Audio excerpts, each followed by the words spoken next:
Urbanization is defined as the movement of people from rural areas to urban ones. But what is the difference between these rural and urban areas?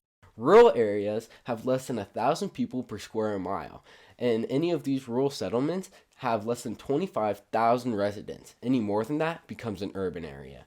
Urban areas are cities and towns with more than 1,000 people per square mile.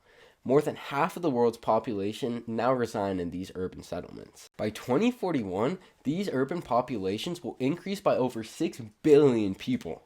From here, it gets weird. Cities have more than 50,000 people in it. If the urban area grows to about 500,000 people, it becomes a metropolis, like Manhattan or Singapore. If you get a bunch of metropolises all intertwined, you get a megalopolis, such as Boschwash, which contains Boston, New York, Philadelphia, Baltimore, and Washington, D.C.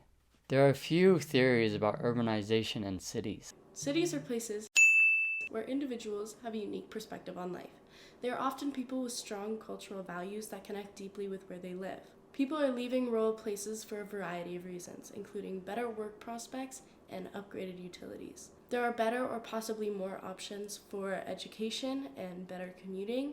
There's also quicker access to medical care. Homelessness is particularly common in urban areas, as urbanization leads to higher living costs, forcing individuals who cannot afford those high prices to live on the street. Compared to rural areas, the poverty line is 30% higher in megacities that are undergoing urbanization. This results in underfunded schools, higher crime rates, substandard housing, and poorer health outcomes. Some examples of megacities are Seoul, with a population of just under 10 million people that contribute to South Korea's ecological footprint of 5.69 global hectares, or Sydney, Australia, with a population of 5.3 million and an ecological footprint of 7.2 global hectares.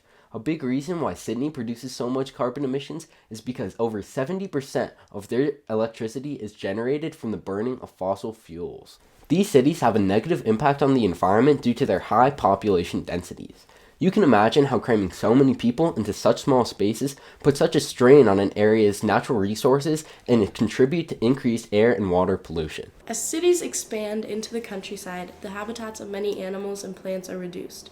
Roads, parking lots, outlet malls, Jump City expand into habitats, splitting them up and dividing wildlife populations. This is also known as habitat fragmentation. Now let's talk about how we can solve the problems associated with urbanization.